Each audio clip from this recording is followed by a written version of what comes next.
तथा समं विष्णुगतिं विपश्चितः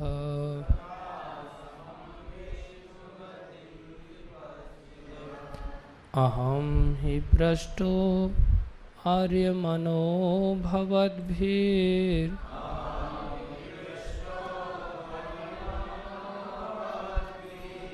आचक्ष आत्मावगमो अत्र यावान्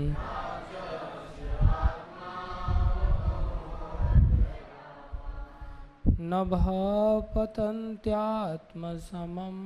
पतत्रिणः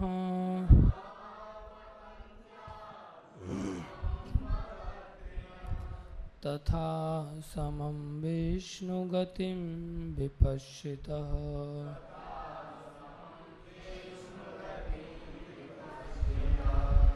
अहं हि भ्रष्टो आर्यमनो भवद्भिः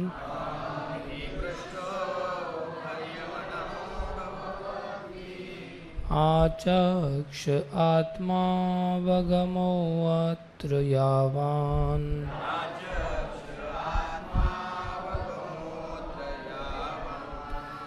नभः पतन्त्यात्मसमं पतत्रिणः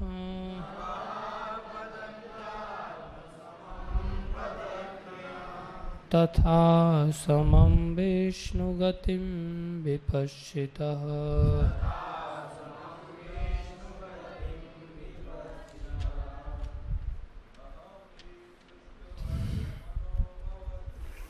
अहं हि भ्रष्टो आर्यमनो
नमा पतन्त्यात्मसमं पतत्रिणः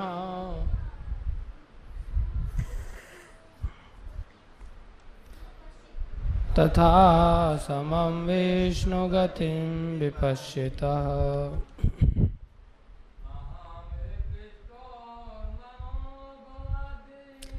अहं हि भ्रष्टो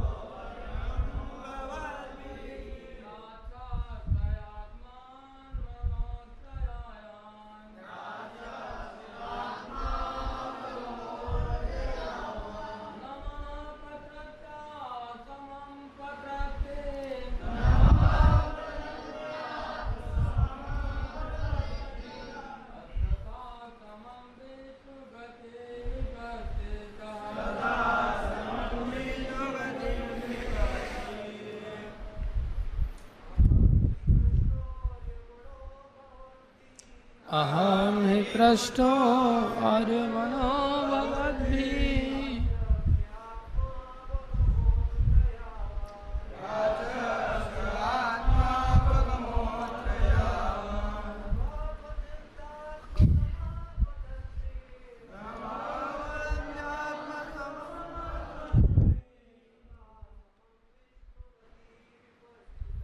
तथा समं विष्णुगतिं विपश्चितः। तुम पढ़ो।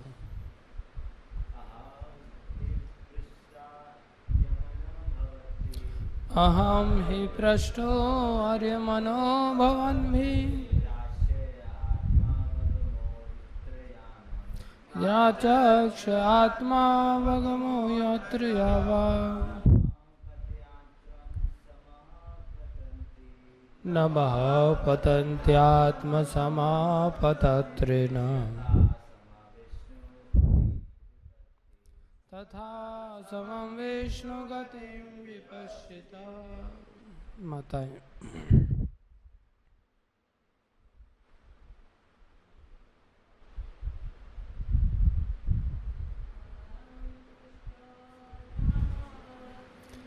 अहं हि पृष्टो आर्यमनो भवद्भिः राचक्ष आत्मावगमो यत्र यावत्।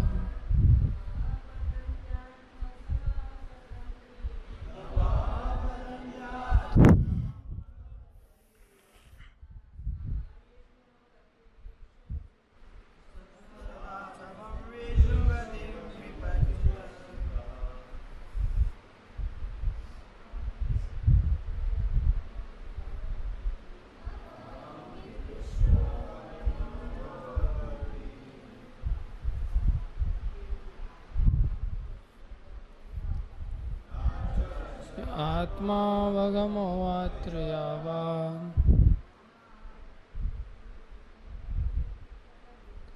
न वा पतन्त्यात्मसमं पतत्रिणः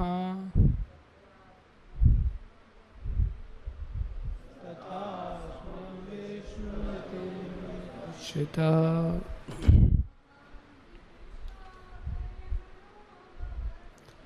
अहं हि पृष्ठो आर्यमनो भवद्भिः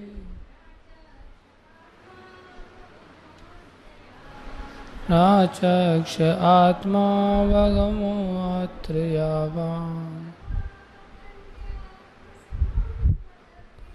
नमः पतन्त्यात्मसमं पतत्रिणः तथा समं विष्णुगतिं विपश्यतः। शब्दार्थ अहम मैं ही निश्चय ही पृष्ठः आपके द्वारा पूछा गया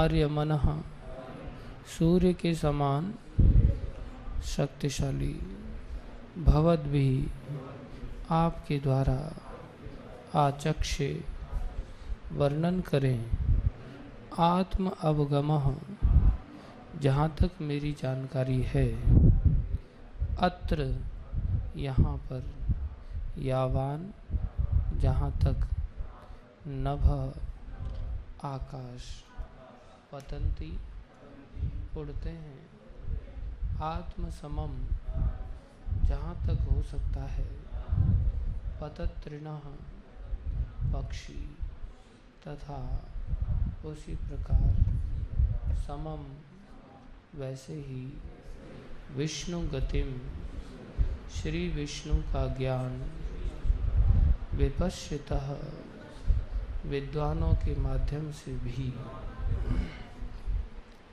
अनुवाद हे सूर्य के समान अत्यंत शुद्ध ऋषियों मैं आपको अपने ज्ञान के अनुसार श्री विष्णु की दिव्य लीलाओं का वर्णन करने का प्रयत्न करूंगा। जिस प्रकार पक्षी आकाश में उतनी ही दूर तक उड़ते हैं जितनी उनमें क्षमता होती है उसी प्रकार विद्वान भक्तगण श्री भगवान की लीलाओं का वर्णन अपनी अपनी अनुभूति के अनुसार करते हैं। तात्पर्य आचार्य वंदनीय प्रातः स्मरणीय जगत गुरु शिल प्रभुपाद जी द्वारा शिल प्रभुपाद की जय। परम पूर्ण सत्य अनंत है। कोई भी जीव अपनी सीमित क्षमता से अनंत को नहीं जान सकता। श्री भगवान निराकार साकार तथा अंतर्यामी हैं। अपने निराकार पक्ष से वे सर्वव्यापी ब्रह्म हैं, तो अपने अंतर्यामी स्वरूप से वे परमात्मा रूप में सभी जीवों के हृदय में विराजमान रहते हैं, और अपने परम साकार रूप से वे अपने शुद्ध भक्त रूप में भाग्यशाली पार्षदों द्वारा उनकी दिव्य प्रेममयी सेवा के विषय बनते हैं। इन विभिन्न स्वरूपों में श्री भगवान की लीलाओं का आंशिक अनुमान बड़े बड़े विद्वान भक्त ही लगा पाते हैं। अतएव श्रील सूत गोस्वामी ने अपनी अनुभूति के अनुसार श्री भगवान की लीलाओं का वर्णन करने का जो कार्यभार अपने ऊपर लिया है वह उचित ही है। वास्तव में स्वयं श्री भगवान ही अपना वर्णन कर सकते हैं, और उनके विद्वान भक्त भी उनका उतना ही वर्णन कर सकते हैं जितनी श्री भगवान उन्हें शक्ति प्रदान करते हैं। ओम ज्ञानमतिमिरन्धस्य ज्ञानञ्जनशलाकया चक्षुरुन्मीलितं येन तस्मै श्रीगुरवे नमः। श्रीचैतन्यमनोभीष्टं स्थापितं येन भूतले स्वयं रूप कदा मह्यं ददाति स्वपदान्तिकं। वन्देऽहं श्रीगुरो श्रीयुतापदकमलं श्रीगुरुन् वैष्णवांश। श्रीरूपं साग्रजातं सहगना रघुनाथान्वितं तं सजीवं साद्वैतं सावधूतं परिजनसहितं कृष्णचैतन्यदेवं श्रीराधाकृष्णपदान् सहगणललिता श्रीविशाखान्वितांश्च। हे कृष्ण करुणा सिंधु दीनबंधो जगतपते गोपेश गोपीकांत श्रीराधाकांत नमस्तुते। तप्त कांचन गौरंगी राधे वृंदावनेश्वरी वृषभानुसुते देवी प्रणमामि हरिप्रिये। वाञ्छाकल्पतरुभ्यश्च कृपा सिन्धुभ्यैव च पतितानां पावनेभ्यो वैष्णवेभ्यो नमो नमः। जय श्री कृष्ण चैतन्य प्रभु नित्यानंदा श्री अद्वैत गदाधर श्रीवासादि गौर भक्तवृंदा। हरे कृष्णा कृष्णा कृष्णा हरे हरे हरे राम राम राम हरे हरे। हरे कृष्णा कृष्णा कृष्णा हरे हरे हरे राम राम हरे कृष्णा कृष्णा कृष्णा हरे हरे हरे राम राम राम हरे हरे। गुरुवे गौरचंद्राय राधिकाय तदालये कृष्णाय कृष्ण भक्ताय तद्भक्ताय नमो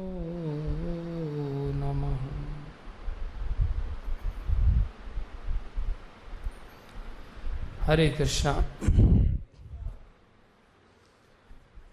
भगत जी का मंगल आरती और भागवत कथा में सभी भक्तों की ओर से हार्दिक स्वागत है। हरि बोल, हरि बोल। और कौन है जिनका स्वागत करना है आज?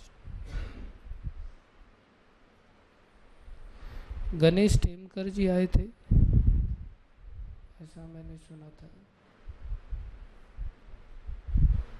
ऊपर हैं? अच्छा अच्छा, आए नहीं क्लास में। और कोई भक्त है जिसको अभी आया है? धन्यवाद। नित्य प्रति आने वाले सभी भक्तों का भी हार्दिक स्वागत है। कनुप्रिया माता जी पधारे हैं, इनका भी मंगल आरती में और कथा में सभी भक्तों की ओर से हार्दिक स्वागत है। हरि बोल, हरि बोल, हरि बोल। बाकी सभी भक्तों का भी कथा में आरती में हार्दिक अभिनंदन है, स्वागत है। गुरु वैष्णवों की दया से जो कुछ कहें कृपा करके ध्यान से सुनिए।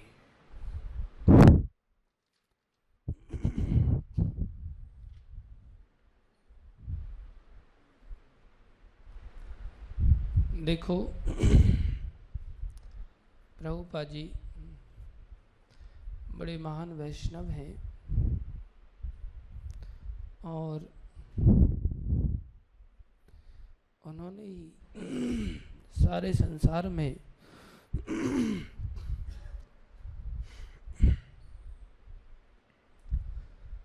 शून्यवाद का नाश किया। प्रभुपाद जी की प्रार्थना के रूप में कहा जाता है, नमा ओम विष्णु पदाय कृष्ण पृष्ठाय भूतले श्रीमदे भक्ति वेदांत स्वामिनी इतनामिनी नमस्ते सरस्वती देवे गौरवाणी प्रचारिणी निर्विशेष शून्यवादी पाश्चात्य देश तारिणी। उन्होंने शून्यवाद का नाश करके पाश्चात्य देशों का उद्धार किया।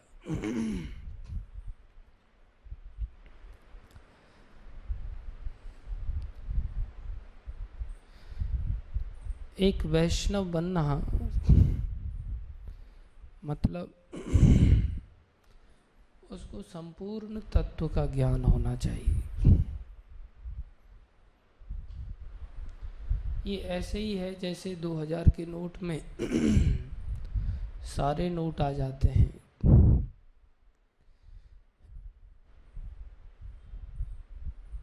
एक दृष्टि से कहा जाए तो उसमें बोले तुम्हारे पास कौन सा नोट है, तो ये कहेगा कि 500 का नोट है क्या तुम्हारे पास? वो बोलेगा नहीं। 100 का नोट है? बोलेगा नहीं। 200 रुपये हैं? बोले नहीं। 50 का नोट है? बोले नहीं। कौन सा नोट है तुम्हारे पास? बोले मेरे पास 2000 का नोट है। तो ये पंखे को भी थोड़ा धीरे कर दो।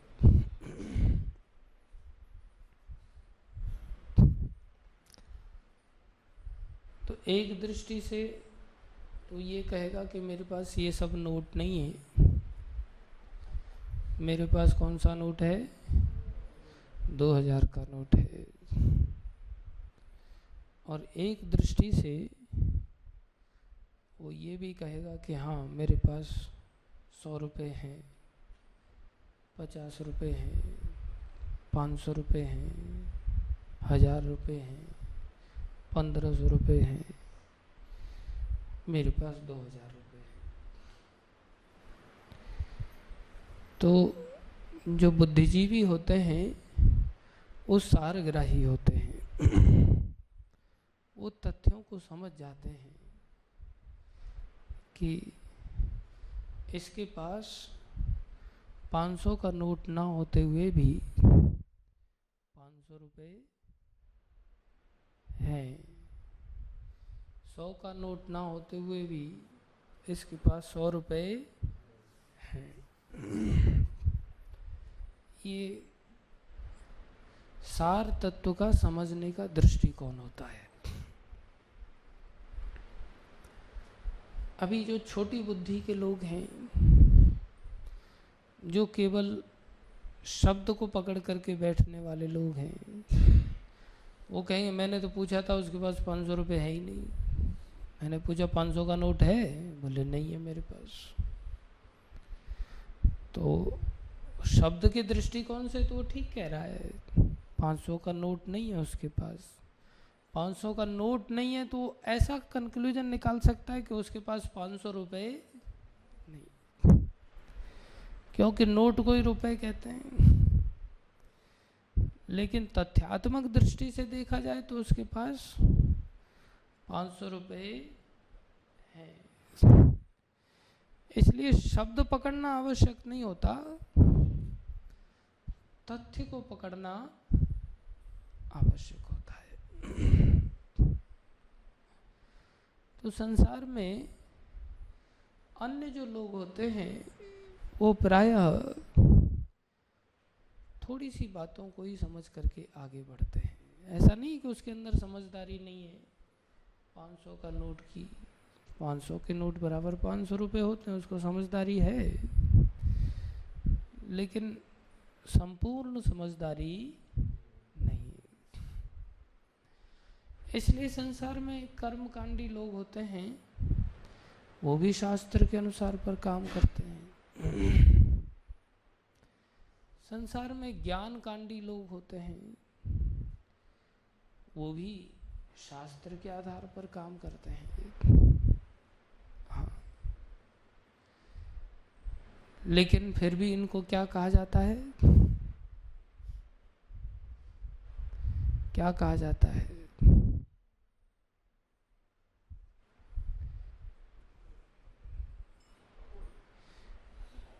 कौन सा श्लोक है वो? सकल रे अशांत।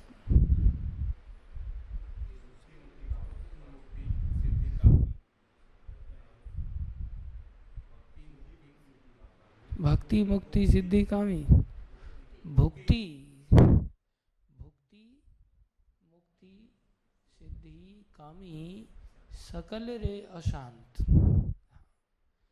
कृष्ण भक्त निष्काम अतएव शांत।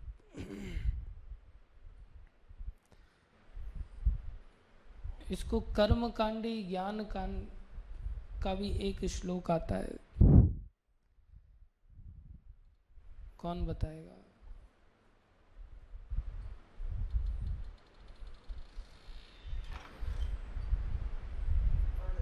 हाँ हाँ हाँ, कर्म कांड ज्ञान कांड सकल रे विषय रे भांड। जो कर्म कांड है ज्ञान कांड है, डैश में आता है सकले रे विषय रे भांड। ये सब जहर के घड़े हैं जिनमें जहर भरा पड़ा है। तो जब कि देखा जाए तो कर्म कांड तो शास्त्र के अनुसार किया जाता है, सकामी कहा जाता है इनको। ज्ञान कांड सिद्धि मुक्ति और योगी सब ज्ञान कांड के अंतर्गत आगे आ जाते हैं। इसमें बोले ये सब क्या है? सकल रे विषय रे भान, ये सब जहर के घड़े हैं, इनको पान करने से व्यक्ति की मृत्यु निश्चित है। मृत्यु मतलब कौन सी मृत्यु? आत्मा की मृत्यु। आत्मा का उत्थान नहीं होता, आत्मा का हनन हो जाता है, आत्मा अपराधी बन जाती है। अभी शास्त्र ऐसा कहता है, जैसे चैतन्य महाप्रभु वर्णन करते चैतन्य चरितामृत में, कि कोई व्यक्ति भगवान को अगर निराकार कहता है तो बहुत बड़ा कृष्ण का अपराधी है। चैतन्य महाप्रभु उससे बहुत चिढ़ते थे। बोले कितना बड़ा अपराध है कि एक प्रकार से बाप की सत्ता को ही नकार देना। इसको गुरु हत्यारा, पितृ हत्यारा, मातृ हत्यारा, ये भीषण पाप होते हैं, महापाप होते हैं। अभी प्रायः हम सभी सोचें अपने अंदर तो हमको ऐसा लगता है कि हम तो हत्यारे हैं ही नहीं। जबकि हम तुलसी आरती करते हैं तो उसमें आता है कि ब्रह्म हत्या छिकानी च, ब्रह्म हत्या से भी ये मुक्ति दिलाती है। हम कलयुग के जीव कदम कदम पर ऐसे महापापी हैं।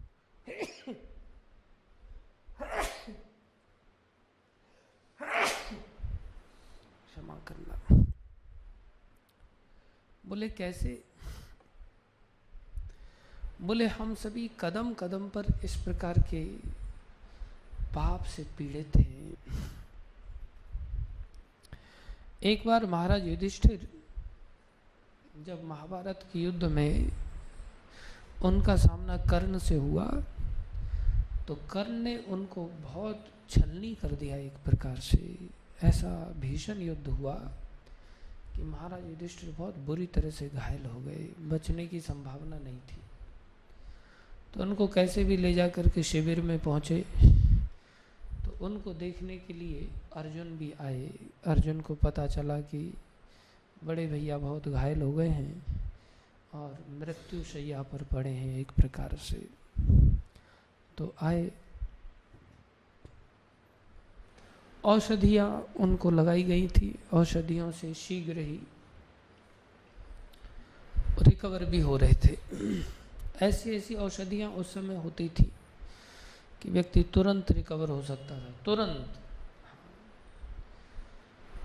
एक ब्रज में एक ऐसी बूढ़ी औरत थी जिसके पास ऐसे नुस्खे थे। उसने बताया था कि महाभारत की शिक्षाएं उसके पास औषधि की थी, उस समय से परंपरा से किसी से प्राप्त हुई होंगी उसको।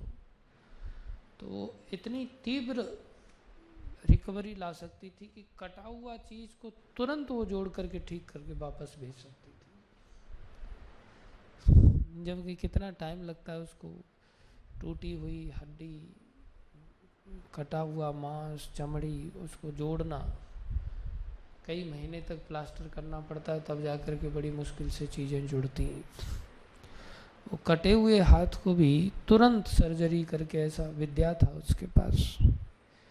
लेकिन उसको कोई दूसरा व्यक्ति ऐसा योग्य नहीं मिला जिसको वो शेयर कर सके, क्योंकि संसार में प्राय हम सभी लोभ के शिकार हैं। तो उसको लगा कि इस विद्या का लोग दुरुपयोग करेंगे, इसलिए उसने किसी को दिया नहीं और वो मर गई। महाभारत काल में ऐसी विद्याएं थी, मरा हुआ व्यक्ति भी जीवित हो सकता था। तो महाराज युधिष्ठिर जो मृत्यु शैया पर थे, उनको देखने के लिए अर्जुन आए। अर्जुन ने देखा इधर युधिष्ठिर महाराज आश्वस्त थे कि ये अंगराज कर्ण का वध करके आया होगा मेरे पास, क्योंकि मैं बड़ा भाई हूँ, मेरे लिए इन्होंने इतना तो किया ही होगा। तो उन्होंने पूछा, बड़े भैया कैसे हैं? बोले मैं ठीक हूँ। अब तुमने कर्ण का तो वध कर ही दिया होगा। बोले नहीं, मुझे तो पता चला कि आपकी स्थिति ठीक नहीं है तो मैं तो देखने चला आया। अरे तुमने कर्ण का वध नहीं किया? उसने मेरे को मारने में क्या कसर छोड़ी? तो आदमी को मरहम लगाओ वो इतना ज़्यादा नहीं लगता, वो जिससे जल रहा है ना उसको अगर जाकर के तुम धुलाई कर दो तो उसको बड़ी शांति मिलती है। तो महाराज युधिष्ठिर को वो देखने के लिए वो इतना अच्छा नहीं लगा। तुमने कर्ण का वध अभी तक नहीं किया, अभी तक कर्ण जीवित घूम रहा है, ये उनको बहुत बुरा लगा। और उन्होंने उनको डांट दिया। बोले धिक्कार है तुम्हारे गांडीव को, फालतू में तुम सर्वश्रेष्ठ धनुर्धर बन के घूमते रहते हो। तो ये बात जब अर्जुन ने सुना तो इधर अर्जुन को बड़ा बुरा लगा। भगवान श्री कृष्ण खड़े हैं साथ में, युधिष्ठिर जी शैया पर लेटे हुए, और इन्होंने तलवार निकाला धीरे धीरे करके। भगवान कृष्ण देख रहे हैं, बोले ये तलवार निकाल रहा है, और उस समय के योद्धा साधारण नहीं होते थे, केवल दिखावटी कामकाज नहीं होता था। हम लोग तो एयर गन लेके घूमते क्या भाई, ये असली गन है हमारे पास। तो उस समय तो वो लोग अस्त्र शस्त्र की विद्याओं से, सिद्धांतों से अवगत थे। तो उनके सिद्धांत होते थे कि अगर तलवार म्यान से निकली तो बिना खून पिए वो अंदर नहीं जाएगी, ये नियम था। तो इधर तलवार निकल रही है तो कृष्ण है, युधिष्ठिर महाराज है, अर्जुन है, तो क्लियर है कि अब बचे दो, कृष्ण और युधिष्ठिर। जो तलवार निकालने वाला है वो किसको मारेगा? तो भगवान कृष्ण को तो मारेंगे नहीं। वो पूछने लगे भैया क्या प्रोग्राम है?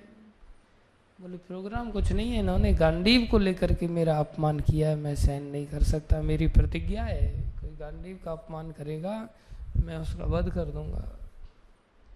तो बोले मेरे गांडीव का अपमान किया है, या तो मर सकता हूँ या मार सकता हूँ। तो इतना उनको क्रोध आ गया उसी समय कि महाराज युधिष्ठिर को मारने ही चले। कृष्ण सोच में पड़ गए कि अभी कोई ना कोई एक तो मर ही जाएगा और फिर ठीक नहीं है। उन्होंने कहा ऐसा मत करो, भैया को मारेगा, बड़े भाई को मारेगा, जो पिता तुल्य उनको मारोगे, ये तुम्हें शोभा नहीं देता, ये तो बहुत बड़ा पाप है। तो बोले मेरी प्रतिज्ञा का क्या होगा, फिर मुझे मरना पड़ेगा। बोले एक उपाय है, तुम इनको तू कह करके बोल दो, आप कहने के बजाय तू कह करके बोल दो। उतने से अपमान से ही क्या हो जाएगी, इनकी मृत्यु का पाप तुम्हें लग जाएगा एक प्रकार से। तो बोले वो हत्या में और तू कहने में अंतर नहीं है। अब हम आज के अगर दृष्टिकोण में देखें तो बाप को तू कहने में कोई देर लगती है आजकल? तू कहना तो दूर की बात है, घर से निकालने में देर नहीं लगती, धक्के मार के निकाल देते हैं। तो ये पितृ हत्यारे नहीं है क्या हम? मात्र हत्यारे नहीं है, गुरु हत्यारे नहीं है, गुरु को ही बदल देते, गुरु का ही त्याग कर देते। तो ये पाप प्राय कदम कदम पर होते हैं। तो उस दृष्टि से देखा जाए तो कितने बड़े हम जघन्य कर्म करने वाले हैं। ये बात मैंने किस उपलक्ष्य में बताया था, कोई बता सकता है? हाँ, तुलसी महारानी का तो मैंने बताया था।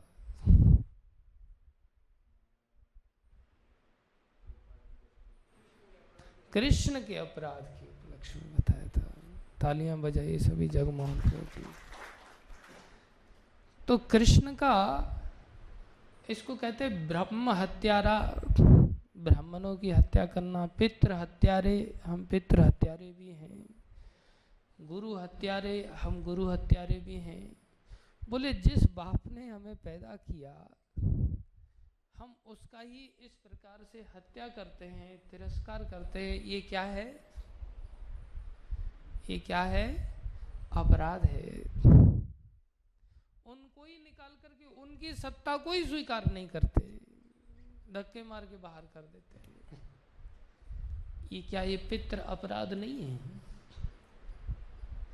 कई बार तो व्यक्ति सोचता मेरी कोई गलती नहीं है, मेरी पत्नी को पसंद नहीं है ये, मैं तो चाहता हूं इनकी सेवा करूं, पत्नी के चलते निकाल देते हैं।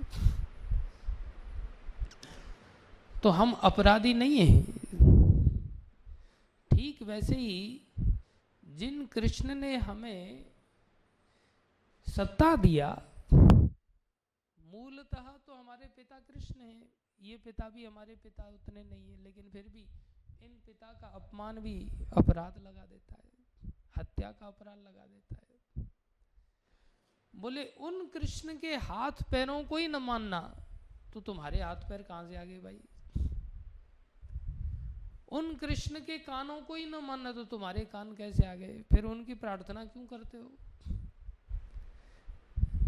जैसे मुस्लिम लोग होते हैं, ये भी भगवान को निराकार स्वरूप में मानते हैं, तो फिर इबादत क्यों करते हो? बोले सुनता है वो, तो सुनता है तो किससे सुनता है? कान होंगे तो ही तो सुनेगा ना। बोले नहीं, कान नहीं होते लेकिन सुनता है। इसका अर्थ क्या निकलता है? बोले हाँ, कान तो होंगे ही लेकिन तुम्हारे जैसे कान नहीं है। जो सुनते हैं तो एकदम से थोड़े समय के पश्चात काम करना बंद कर देते हैं, मशीन आदि लगानी पड़ती, उनके कान हैं। तो महाप्रभु कहते हैं कि जो भगवान को निराकार कहता है, भगवान के अंगों को नहीं मानता, बोले वो कौन है? कृष्ण अपराधी है, वो भगवान श्री कृष्ण के प्रति अपराधी है। बोले मैं उसका चेहरा तक नहीं देखना चाहता, वो अनंत काल के नरक में वास करेगा। ऐसा महाप्रभु बहुत तिरस्कार करते हैं ऐसे व्यक्तियों का। और महाप्रभु ने भी सारे संसार में वैष्णव परंपरा को आगे बढ़ाया।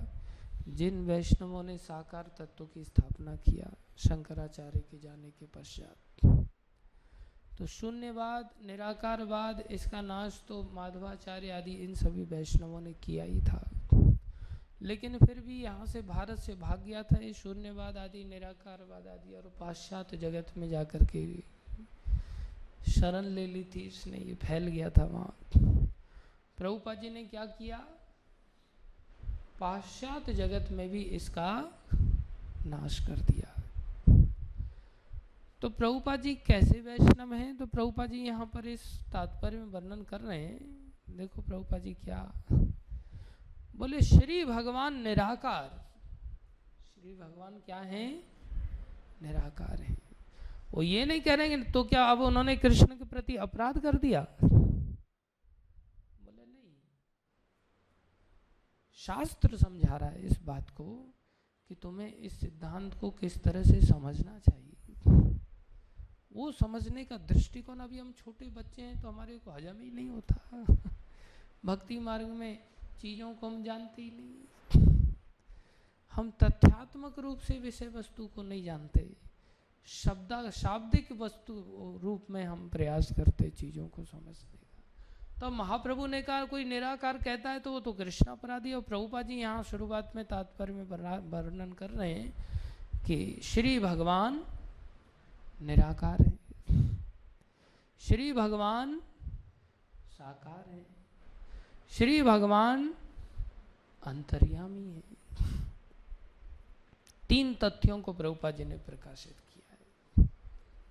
इसे वैष्णव कहते हैं, सारग्राही, हर चीज में बिल्कुल क्लियर अंडरस्टैंडिंग। प्रायः संसार में इस बात का झगड़ा अनादिकाल से चला आ रहा है कि भगवान निराकार है या साकार है। किसी को ये बात समझ ही नहीं आती। संसारी दृष्टि से हम इतने आसक्त हैं कि वो आसक्ति का नाश नहीं होने के कारण परम पवित्र भगवान हमें समझ में नहीं आते। संसार क्या है? बोले संसार भगवान की भिन्ना प्रकृति है। संसार क्या है? भगवान की भिन्ना प्रकृति है। जब भिन्ना प्रकृति है तो भिन्ना प्रकृति कैसी है? बोले ये भूमि रापो अनलो वायु खम मनो बुद्धिर एवच अहंकारम इतियम में भिन्ना प्रकृति अष्टधा। भगवान की ही प्रकृति होते हुए भगवान से भिन्न है। भगवान से कैसी है? भिन्न है, अलग है। दूसरे शब्दों में देखा जाए तो भगवान कैसे हैं? बोले परम पवित्र हैं। भगवान कैसे हैं? परम पवित्र है। तो भगवान से जो भिन्न है वो कैसा होगा? पवित्र होगा? बोले नहीं। जब यही चीजें भगवान से यदि जुड़ जाएंगी तो पवित्रता का दर्शन दे सकती हैं, और अगर इन्हें भिन्नता के साथ देखा जाएगा तो यही चीजें कैसा दर्शाएंगी? अपवित्रता के रूप में प्रदर्शित करेंगी अपने आप को। संसार का कोई भी मिथ्या अहंकार अगर कृष्ण से भिन्न होगा तो ये अहंकार सबसे बड़ी अपवित्रता का सूचक होगा। ये सब अहंकार सबसे बड़ा तत्व है भिन्ना प्रकृति। पृथ्वी, जल, अग्नि, वायु, आकाश, उससे ऊपर मन, उससे ऊपर बुद्धि, उससे ऊपर अहंकार। ये अहंकार का जो तत्व है ये सबसे ज्यादा मात्रा में तत्व पाया जाता है,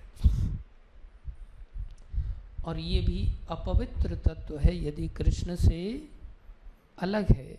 कृष्ण से जब जुड़ जाएगी कोई भी चीज तो वही क्या हो जाएगी? परम पवित्र हो जाएगी। अब हम इन्हीं तत्वों से तो बने हैं। अब इन्हीं तत्वों से हमारा शरीर अगर बना है तो हमारे शरीर में क्या चीज भरी पड़ी है? हमारा शरीर मल मूत्र, खून, मांस, मज्जा, हड्डी, ये सब पृथ्वी, जल, अग्नि, वायु, आकाश का ही तो समावेश है। ये मन, बुद्धि, अहंकार का ही तो समावेश है। ये सब चीजें हमारी कैसी हैं? पवित्र हैं या अपवित्र हैं? अपवित्र है। कोई भी चीज ऐसी नहीं है जो छूटने योग्य हो।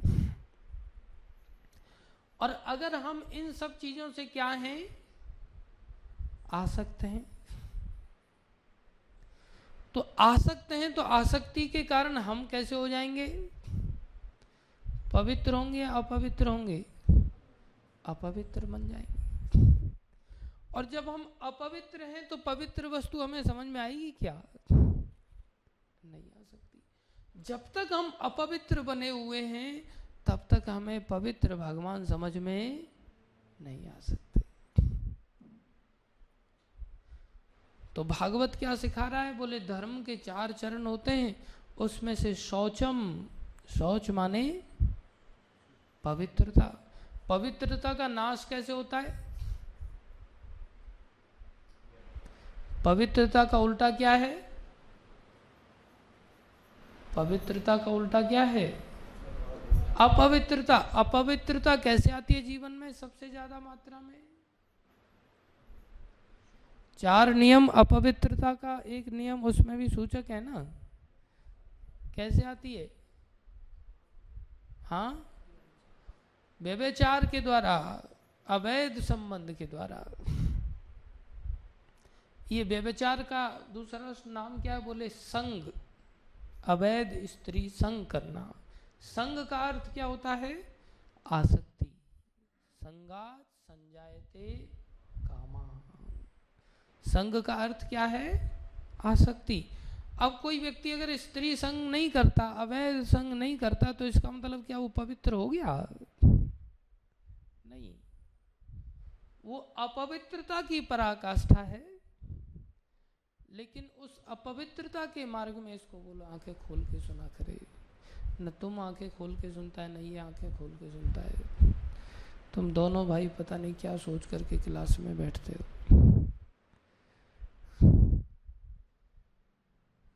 बोले अपवित्रता का अर्थ क्या निकलेगा? बोले संग। संग माने आसक्ति। अगर हमारी कहीं भी आसक्ति है इसका मतलब हम कैसे हैं? अपवित्र है। खुद के देह से भी अगर आसक्ति है तो इसका मतलब हम अपवित्र हैं। संसार में कहीं भी आसक्ति है बाई डिफॉल्ट अपवित्र हैं। देह आसक्ति भी है, वो भी क्या सूचक है? अपवित्रता का ही सूचक है। उस अपवित्र बुद्धि से क्या हम परम पवित्र भगवान को समझ पाएंगे? हम भिन्नता की दृष्टि से देखेंगे। फिर अब प्रभुपाद जी जैसे संत कैसे होते हैं?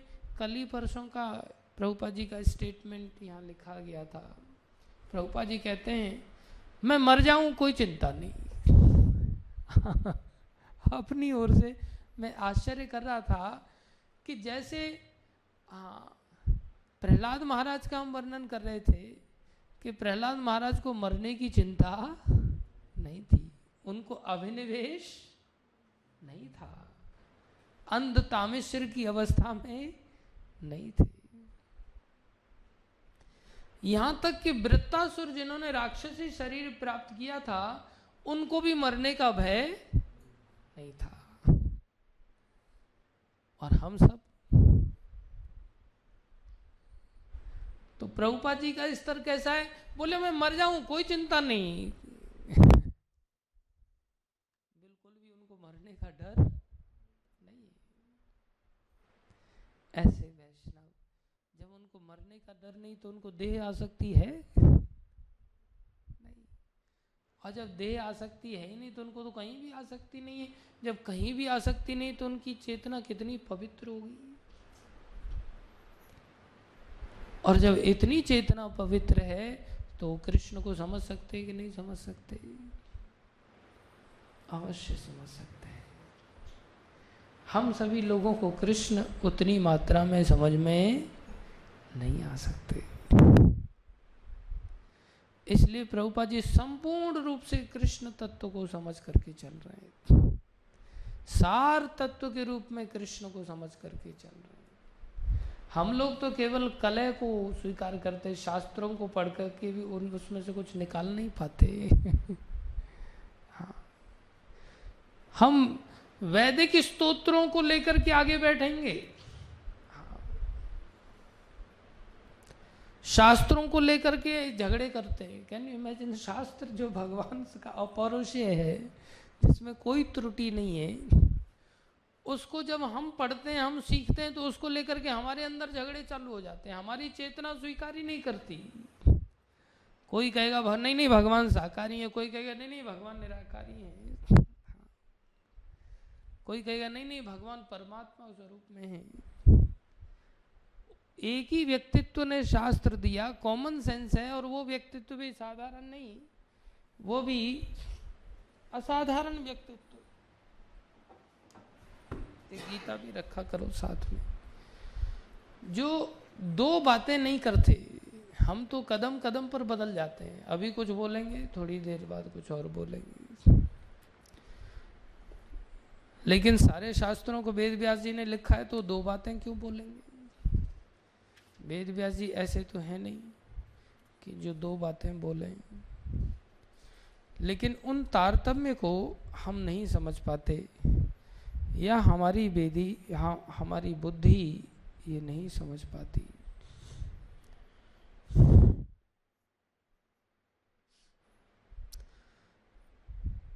गीता में भगवान बता रहे हैं, 11वें अध्याय का 48वां श्लोक है। क्या कह रहे हैं? बोले न वेद यज्ञ अध्ययनैर न दानै। क्या कह रहे हैं? बोले हे कुरुश्रेष्ठ, हाँ, तुम वेद अध्ययन के द्वारा, न वेद अध्ययनै न दानै न च क्रियाभिर्न तपोभिर उग्रै, न आप तपस्या से समझ सकते हो मुझे। कौन सी तपस्या से? उग्र तपस्या से भी नहीं समझ सकते। जो उग्र आराधना शुक्राचार्य आदि ने धूम्र, ऊर्ध्व धूम्र तप किया, बोले वो भी नहीं समझ पाए। अब हम वेदों को लेकर के देखो वेद में ऐसा लिखा है, वेद शास्त्र से तुम नहीं समझ सकते। एवं रूपः शक्यम अहम नरलोके दृष्ट तो अनन्येन कुरु परवीरा। हे कुरुश्रेष्ठ, तुमसे पूर्व मेरे इस विश्व रूप को किसी ने न देखा, क्योंकि मैं न तो वेद अध्ययन के द्वारा, न यज्ञ दान पुण्य या कठिन तपस्या के द्वारा इस रूप में या संसार में देखा जा सकता हूँ। कोई मुझे इन बातों से नहीं समझ सकता। भगवान आगे बहुत सारी बातों को समझाते हैं। हम वैदिक शब्दों को, उपनिषदों को, अन्य ग्रंथों को लेकर के अगर बैठ जाएं और सोचें कि हम समझ लेंगे भगवान को, तो नहीं समझ सकते। दूसरी ओर कृष्ण क्या करें, वेदैश्च सर्वैर अहम एव वेद्य। अब ये कैसे विपरीत आर्थक श्लोक है। एक ओर तो करें मैं वेदों से नहीं प्राप्त हो सकता, दूसरी ओर करें वेदों का प्राप्य वस्तु मैं ही हूं। वेदों के द्वारा बताया जाने वाला, जनाया जाने वाला वो तथ्य कौन है, बोले वो मैं ही हूं। वेदैश्च सर्वैर अहम एव वेद्यः। कैसे समझेंगे हम? इसका एक ही उपाय है कि हम भक्ति के द्वारा क्या करें, भक्ति के द्वारा भक्त्या माम अभिजानाति यावन यश्चास्मि तत्वतः। बोले भक्ति ऐसा परम पवित्र वस्तु है, जो निर्गुणा भक्ति है, जो संसार के किसी गुण से युक्त नहीं है, गुण से चिपटी नहीं है, संसार से आसक्ति का कोई इसमें लेश मात्र भी तत्व नहीं पाया जाता। अकिंचना भक्ति, वो शुद्ध भक्ति, इसलिए उसको विशुद्ध भक्ति कहते हैं, शुद्ध भक्ति कहते हैं। अगर उसका आश्रय लिया जाए, उसका आश्रय कैसे ले सकता है कोई व्यक्ति, बोले दीनता के साथ। कैसे ले सकता है? दीनता के साथ। जब अहंकार के साथ अगर कोई आश्रय लेता है तो बोले वो नहीं प्राप्त कर पाएगा। तद्विधि प्रणिपातेन परिप्रश्नेन सेवया। जब तक तुम्हारे अंदर जरा सा भी अहंकार है, जब तक तुम्हारे अंदर अकिंचन वृत्ति नहीं है, तो अकिंचना भक्ति भी हृदय में नहीं आएगी। अकिंचन वृत्ति जिसमें कि किसी भी प्रकार का कोई अहंकार हो ही नहीं। अब अहंकार किससे होता है? संसार की विषय वस्तुओं का, भगवान से भिन्न सत्ता मान करके चलने की वृत्ति। अब भिन्न में हम संसार में कितने आ सकते हैं, तो क्या अहंकार नहीं होगा? जिस चीज से भी आ सकते हैं, वो आसक्ति ही एक नया मिथ्या अहंकार का उदय अवश्य कराएगी। तो फिर हमारी खोपड़ी में ये बातें आएंगी? नहीं आ पाएंगी। ऐसे अकिंचन वैष्णवों का जब आश्रय लेते हैं, छोटी मोटी येन किन प्रकार सेवा करते हुए जब आगे बढ़ते हैं, तो उस सेवा के प्रताप से धीरे धीरे हमारा पवित्रीकरण होने लगता है, और फिर धीरे धीरे हम परम पवित्र भगवान को पाने के लिए एक समय ऐसा आता है कि हम भी उनके संगति से अकिंचन बन जाते हैं। एकमात्र इसके अलावा कोई दूसरा उपाय है ही नहीं। ऐसा प्रहलाद महाराज ने वर्णन किया है। 7वें स्कंद में बड़े विस्तार से वर्णन इस बात का वो करते हैं। इसलिए यहाँ जो प्रभुपाद जी ने वर्णन किया कि भाई श्री भगवान, प्रभुपाद जी कहते निराकार हैं, श्री भगवान साकार है, श्री भगवान अंतर्यामी है। तो किस रूप में ये प्रकाशित कर रहे हैं? बोले श्री भगवान ये सारग्राही वैष्णव हैं, तथ्यों के आधार पर प्रकट कर रहे हैं। क्या कह रहे हैं? अपने निराकार पक्ष से सर्वव्यापी ब्रह्म है। भगवान तो पूर्ण है, तो पूर्ण की परिभाषा हर क्षेत्र में पूर्ण होंगे। बोले जैसे सूर्य के प्रकाश से सारा संसार प्रकाशित होता है, तो ये क्या है? बोले ये भी सूर्य ही है। अब जिसकी जैसी बुद्धि है, उस बुद्धि के स्तर पे तो समझेगा। तो आचार्य वर्णन कर बोले आत्मा क्या है? बोले जो चेतना है शरीर में, ये क्या है? आत्मा है। तो आत्मा सारे शरीर में व्याप्त है, सर्वव्यापी है। कैसे सर्वव्यापी है? बोले चेतना के आधार पर। कैसे? चेतना के आधार। बोले अब शरीर काम नहीं कर रहा है, तो वही दूसरी अवस्था है उस चेतना की। कौन सी? इस शरीर को छोड़ के चली गई। कहाँ निवास करती? बोले वो हृदय में निवास करती। कहाँ से निकली? हृदय से। सारे शरीर में चेतना खून के माध्यम से फैल रही थी, और खून का शोर सारे संसार सारे शरीर में पहुंचाने का क्या था? हृदय। तो वो आत्मा कहाँ रहती है? बोले हृदय में वास करती है। एक प्रकार से ये परमात्मा की तरह माना गया। निराकार कैसे? आत्मा का कोई ऐसा विशेष आकार नहीं, चेतना के आधार पर बोले सारे शरीर में व्याप्त है, सर्वव्यापी है। तो सर्वव्यापी के आधार पर ऐसे ही भगवान भी कैसे हो गए सर्वव्यापता के आधार पर? निराकार। जैसे आत्मा हृदय देश में रहती है, ऐसे ही बोले भगवान परमात्मा रूप में भी हृदय देश में ही रहते हैं। क्योंकि आत्मा कहाँ से शक्ति पाती है? बोले भगवान से ही शक्ति पाती है। इसलिए ये कैसे, इसका रूप और क्या है? बोले इसका रूप थोड़ा सा और आगे बढ़ेंगे तो परमात्मा स्वरूप भी है। ऐसे ही इसका हृदय देश में एक आत्म स्वरूप, इसका अपना स्वरूप है। और थोड़ा सा आगे बढ़ेंगे तो बोले ये आत्मा क्या है? बोले आत्मा भगवान के धाम में दिव्य सेवा का आनंद लेती है। भगवान के साथ संबंध स्थापित करके आदान प्रदान होता है, मधुर आनंद, मधुर आदान प्रदान होता है।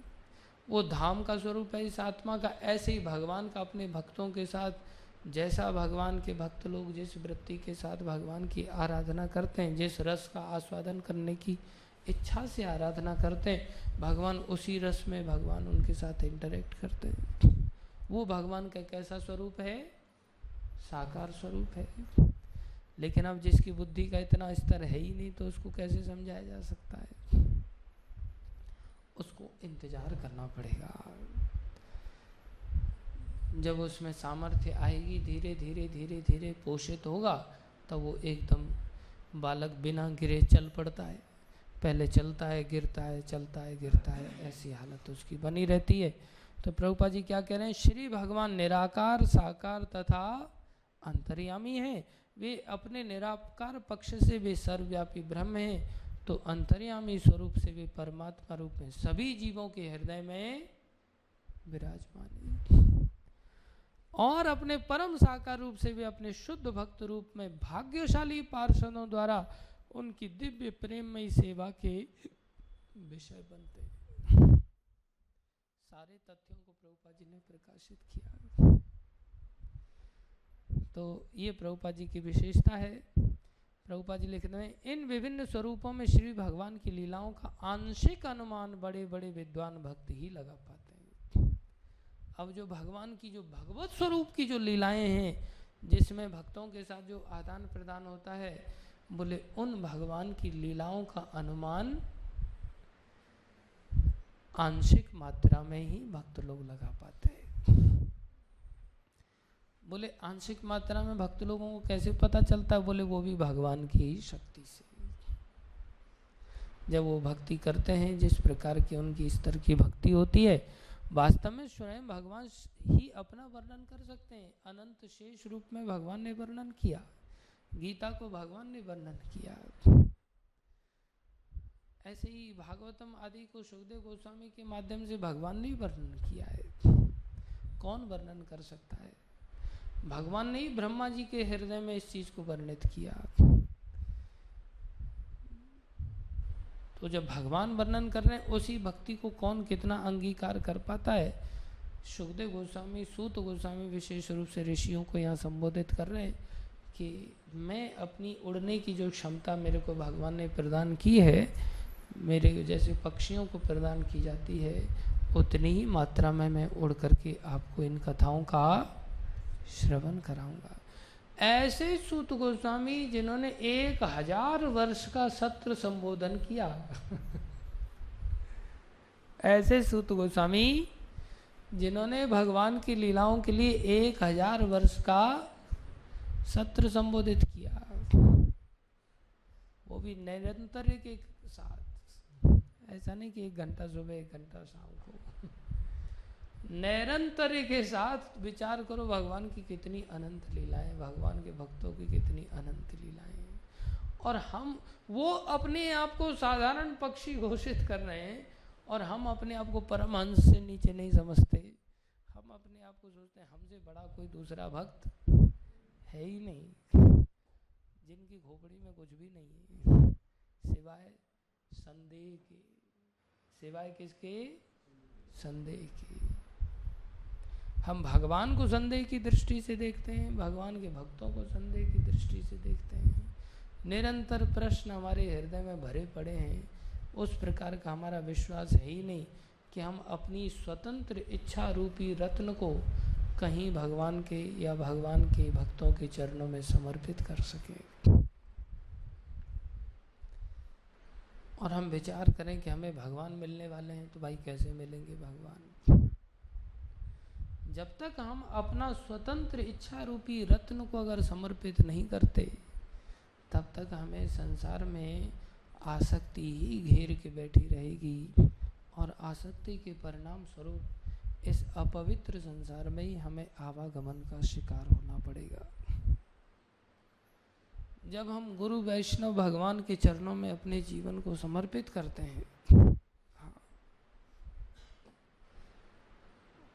और ये आसक्ति का ही निरूपण है कि हमने माया को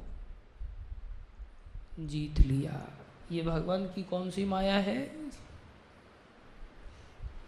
माया शक्ति क्या है? बोले जो भिन्ना प्रकृति है यही क्या है? मेरी माया है। आजकल हम बचपने में कई बार, मैं शादी तो नहीं करूंगा, कई सारे भक्तों को मैंने देखा, मैं शादी तो नहीं करूंगा, मतलब जैसे उसने माया को जीत लिया है। विशेष रूप से स्त्री माया का ही स्वरूप होती है। भागवतम में 3रे स्कंद में ऐसा कपिल भगवान वर्णन करते हैं। तो तुम अगर ऐसा नहीं करोगे तो क्या तुमने माया विजयी हो गए? तो माया को जीत लिया तुमने। अच्छे अच्छे लोग नाक रगड़ जाते हैं माया के सामने। और दूसरी ओर जब माया को जीत लिया तो भाई तुम्हारी आसक्ति फिर कहीं होनी नहीं चाहिए। माया विजयी तो उसको कहते हैं। जब आसक्ति कहीं नहीं है तो फिर इधर उधर नोट कमाने के लिए क्यों भाग रहे हो? किसके लिए संसार में इधर उधर भटक रहे हो? किस चीज को ध्यान में रखते हुए अपने जीवन के स्वतंत्र रत्न को, इच्छा रूपी स्वतंत्र रत्न को क्यों नहीं समर्पित कर रहे हो? क्यों इसका दुरुपयोग करने पर तुले हुए हो? कई बार प्रश्न करते भक्त लोग कि भाई कोई भक्त लोग ऐसे होते हैं जो चाहते हैं कि ये मेरे को ही समर्पित करे, मेरे ही अनुयायी बन करके रहे, मेरी आज्ञा के अनुसार ही जीवन जिए। बोले दीक्षा आसानी से बोले दिलाते नहीं है, घेर के बैठ जाते हैं। अरे वो तो बेवकूफ होगा अगर कोई ऐसा कहता है कि तुम मेरा ही अनुयायी बनो। वो खुद आसक्त है, वो किसी दूसरे को कैसे कल्याण कर सकता है? लेकिन जो तुम्हें ऐसा लगता हो कि हाँ भाई ये परम वैष्णव है, तो तुम उसको क्यों नहीं अपने जीवन को समर्पित कर देते? कि क्या तुमको संसार में वैष्णव ही नजर नहीं आते अब पूरी तरह से? न वैष्णव नजर आते, न तुमको भगवान नजर आते। चलो वैष्णव नहीं नजर आते तो भगवान को ही समर्पित कर दो। मीराबाई की तरह कौन समर्पित करता है? और हम घोषणा करें कि हम माया को जीत लिए। कैसे जीत लिया भाई? ये सब बहुत बड़ा बालकपन है, बहुत बड़ा बचपना है। इसी कारण से हमारे अंदर दीनता नहीं आ पाती।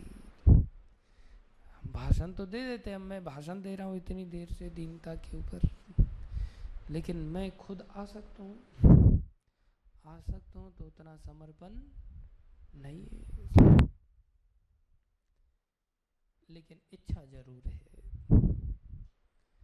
कि कभी ऐसे वैष्णवों की अहेतु की कृपा हो जिसके माध्यम से कभी हम अपने आसक्ति का त्याग करके ऐसा समझ पाएं कि इस स्वतंत्र रत्न को जो भगवान ने हमें आत्मा बना करके दिया है, इसको हम प्रेममयी सेवा को पाने के लिए प्रेम से समर्पित कर पाएं और हम सार तत्व में इस वैष्णवता को कभी जीवन में समझ पाएं।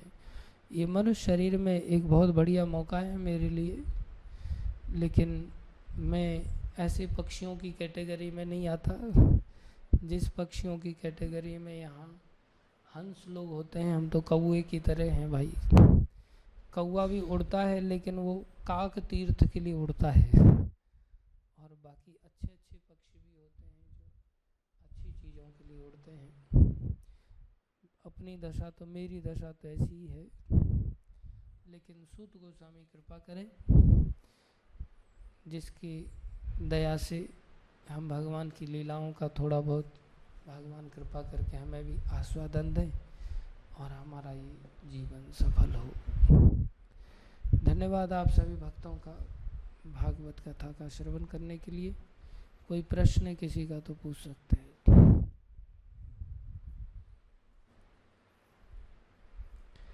कोई प्रश्न है किसी का?